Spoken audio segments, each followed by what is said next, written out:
Hello there, everyone. It's me, the Expletive, and today we're doing What If Deku Was Raiden in danmachi. And everyone in comments say, you do like a lot of danmachi X, you need to stop. And that is true. I really do need to stop. I need medical health. And I really need to get posting back. So, yeah, that's gonna be fun. Anyway, let's get to this. Raiden. Jack the Ripper. Or that's what everyone believed his name was. But really his name was Izuku Midoriya. Deku. But those names have long since been forgotten. Except for two titles that stick with him to the very day. The White Devil and Jack the Ripper. Those titles are his alone. And it is said that Raiden took down World Marshal 2 days ago. Not 24 hours ago. Looks like you guys got back me up in the corner. As then Raiden holds up his case and the blade slips out, and it's Jetstream Sam's blade. But however, it's not. The blade's been infused with his blade. I can't remember what Ryan's blade's name is. So you guys can just comment down below. First blade that comes up will be his. It will be his. Okay.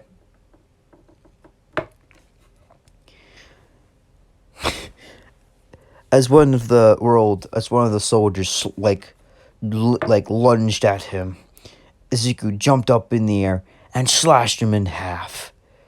As the other three charge in, but however, Izuku slashes them as well and takes the battery pack so he can refuel to get that G fuel in his system.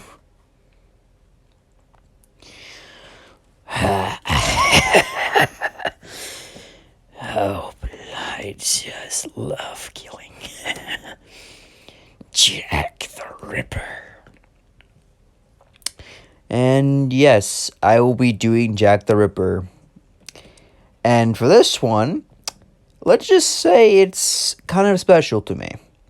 So I'm going to be putting more detail into my characters I've ever had before. AKA their POVs, their backgrounds, their data, their everything. But anyway, let's get to it. As Raiden or Izuku. No, if I say Izuku, I mean Raiden. If I mean Raiden, I mean Izuku. So just get that straight. As Izuku looked around the alleyways and just smiled. As soon as he went to the alleyways, he headed towards another World Marshal base. It was like the one in the city, but much more massive and way more crowded. And, oh boy, let's just say the blood of every enemy there is over all the walls, the floors, hell, even the sidewalks and alleyways. Because everyone in this chat agrees, Raiden is no joke. He is strong as hell. However, I will also have to be nerfing him when Izuku gets sent into this world. So do not worry.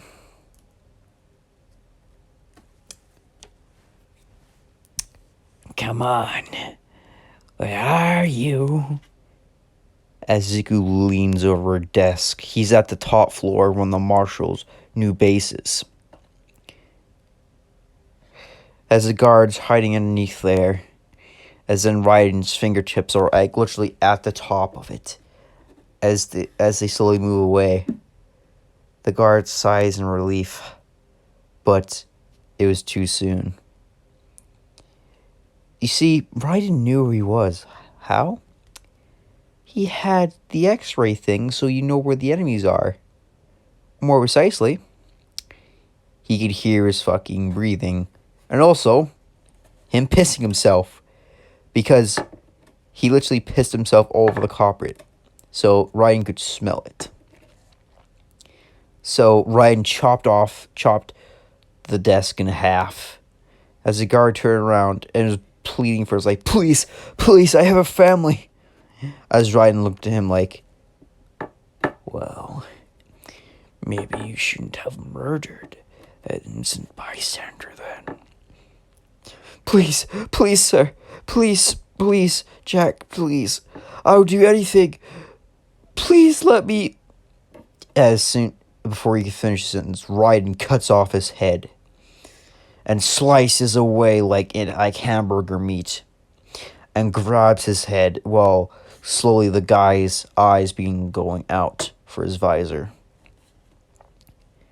As Jack the Ripper says to him, you think I'll stop here? I'll stop you, so you never hurt anyone again. As then, one of the cloaker guys went up behind Raiden and stabbed him both in the back and in the front. Izuku was coughing up blood. As then he turns to the other guys like, is that all you got? As then he grabbed one of their arms and ripped it off. And then he begins beating the other two guys with the guy's own arm. And finally, after excruciating 3 blows that they took to both their abdomens and their faces, breaking one of the soldiers' visors off. The gore it was so gory. Blood was still dripping down Raiden, and even the guy's arm. As the guy with one arm struggles, he looks to the ground and finds a knife. So he quickly grabs it and begins to charge at Raiden. As Raiden simply just charges at him, slices his other arm off, and begins chopping him up, and grabs the G-Fuel from all the enemies.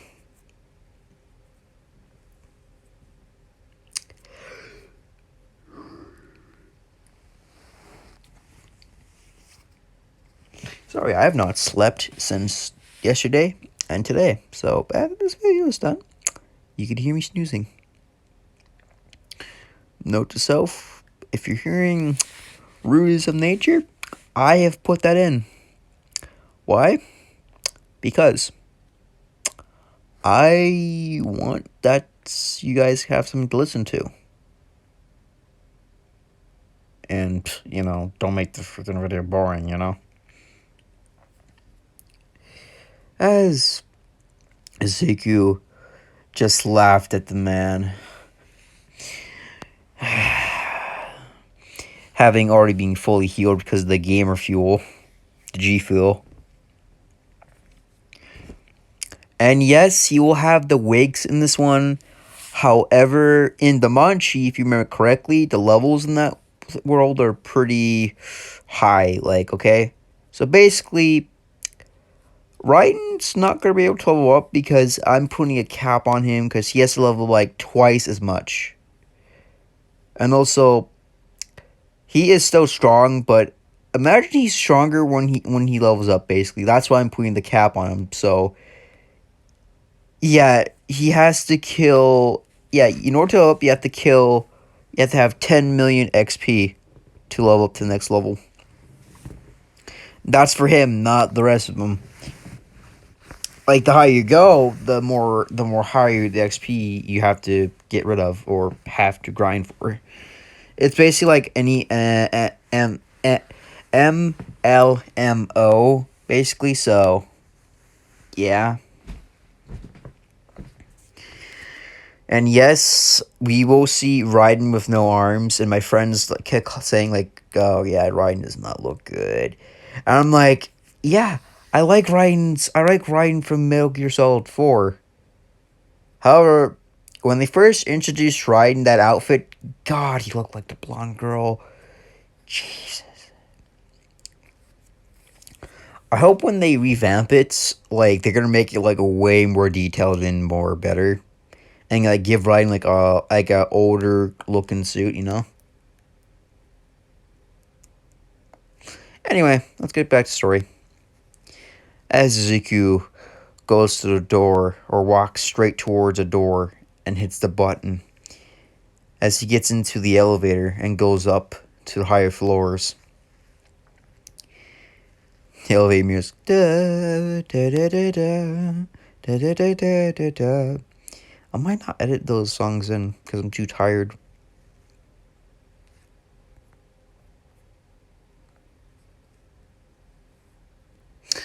Oh, God damn it. You saw something that you were not supposed to yet, guys. Great. You get a sneak peek of my future video.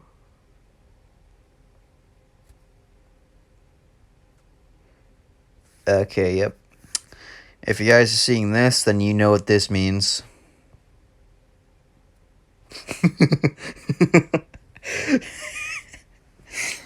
Like and subscribe. I had this main case, you know. I'm sorry, but yes, I will be making this as I got your videos of them reacting to Bell. And yes, it's green because I'm too lazy to edit myself. But I will edit in the future. Anyway, let's get back to the what if. As Zugu reaches into a final floor, but the moment he enters, it's pitch black. As soon as he begins looking around, the lights begin to fly, like turn on really brightly, blinding him for a quick second. As then all the guards begin saying, "Hold him down!" As then all of the soldiers begin holding him down. All the UGs that are also holding him down are barely even keeping him down because Raiden is a goddamn like Chad. He has Chad strength right there, okay? As then they begin holding him up like, "Come on, do it!" As then Izuku begins to go, "Hell no!" As then Izuku jumps up, or Izuku grabs one of the guy's blades and slashes off three of the other guy's arms and also two of the other Yuji's arms off. As then Izuku throws the knife at the gun he was about to shoot at Izuku. The gun looked experimental, a bit like a prototype. The moment the guy fired it, and when Izuku threw the blade in there, the collision created a huge black hole, sucking almost half of the entire building.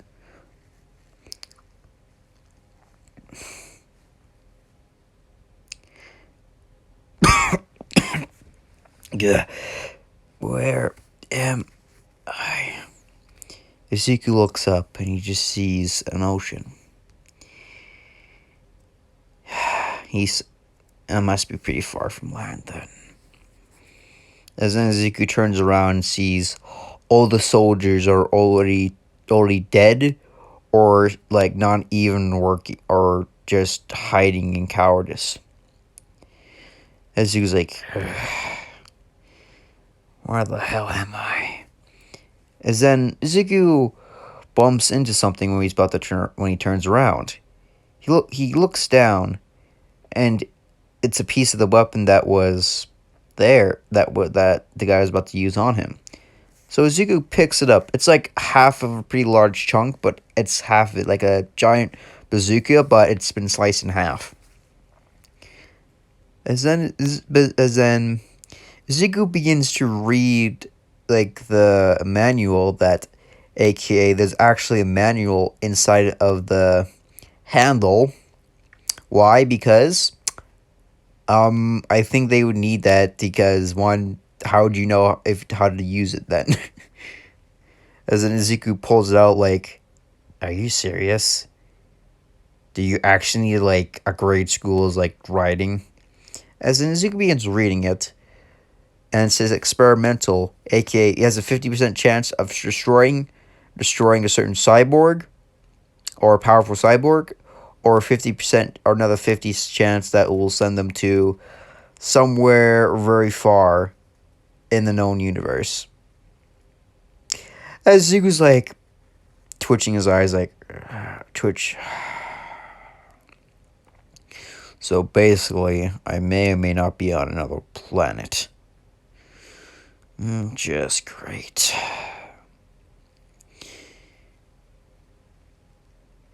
But thank God I asked Sunny before I left to install to be a genius like program in my interface. As then Ryan turns that on and then begins thinking of all the equations, and Ryan just thinks like, is this what Sunny thinks every day? Jeez, I feel like Tony Stark's reincarnation. Except he died in game. However, I died probably multiple times. Everyone believe me, I died like multiple times, so I'm good. And besides, as Hugo smiles what he's looking at, like, looks like we have some leftover UGs that were not activated. Because it's basically like half of the building or half of their base is right there, along with some other components like some generators. Because it took half of the building, like, in the middle of the building, you have all the military projects and everything, so I would assume that you would also have, like, a generator for UG there. Or for, like, you know what I mean, right? Anyway, let's get to it. As then Izuku does some reprogramming and does some more fine-tuning. The first UG does not attack him, which is good, because he did not think it would actually work. So as soon as this happened, Izuku ordered the UG to find the rest of the soldiers and bring them here. As a big gorilla charges off in the forest, and Izuku just face palms his face like, I forgot. They're like monkeys. The second one, however, was a bit too damaged in the casing. And the others, well, they were in their cryogenic tubes. However, you need a certain key code to unlock it.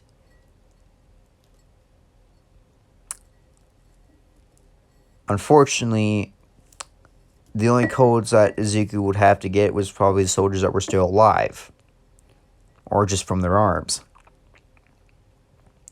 So after when Izuku was waiting for the gorilla to come back, he starts making a mini base. And also a workstation, at least. It's made out of scraps and bolts, and also the broken UG that's been broken down.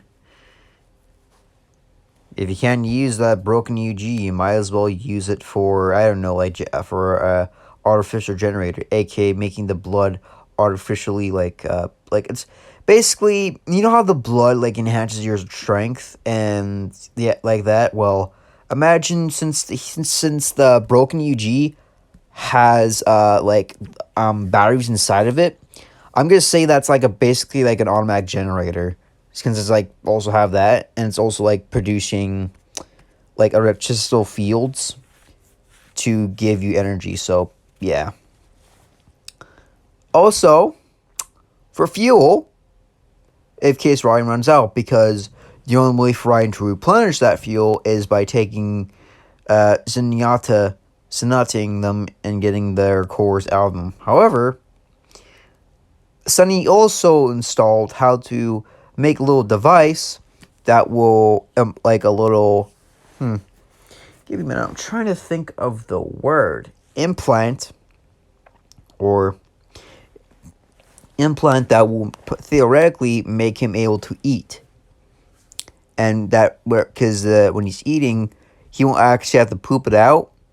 Basically, it's basically using all the organic substances to make like crush it down to the atomic level so that it can be reverse engineered and to be made into like electrical like fluid that aka makes the fluid more chargeable and more active, and also replaces the old one and also rinse and repeat, gets it refreshed basically.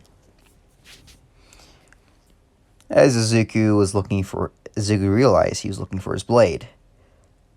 As then Izuku turns around with the UG coming back with one one World Marshal soldier. However, the guy's legs was missing, and when the gorilla came back, he was missing an arm. So basically, we're going to the monkey's POV. Yes, I'm doing POV of characters arts, not you normally don't get. So here we go. As the big gorilla charge begins looking for its prey for its master, the gorilla looks to the corner and sees 5 soldiers talking, like saying, "Where the hell are they?" The first one says, "Well, at least, hopefully we have to make a raft and get the hell out of here." Mike, do you have any ideas? Well, my first idea is his head gets smashed in before he could say his idea. As then they all turn to the giant gigantic being as known as a UG. The UG was massive. Or the UG was the gorilla type, but why was attacking them? Or could it be gone haywire, or someone's reprogrammed it? As then the other 3 begin charging at it. The first one goes in for a lunge, tries to cut it off. However, he fails inevitably. The gorilla breaks both his chests open and creates a huge hole going through his stomach to your spinal cord. And as soon as he rips it out, all the blood and guts begin dripping out. As then the gorilla turns to the other 2 and begins roaring at them. Because Ashy putting his chest on his like Tarzan like that. However, the second guard and the third and fourth looked at each other and just nodded as then the fourth was charging at the gorilla, as then the gorilla was about to attack. However, the guy threw his knife up in the air, as then the other guy, the fourth guy, jumped up in the air and grabbed the other blade and sliced the gorilla's arm off. However, this gorilla backstepped and smashed the third guy's head in. As the other guy's about to go in for another attack, the gorilla smacks him into a wall, making him drop both his weapons. As the guy begins to try and stand up, the gorilla smashes his legs, cutting them off completely. As it grabs his face and begins being dragged towards his master. But anyway, that is where I'm going to be ending it. So I hope you guys enjoyed, and I'll talk to y'all later. Goodbye.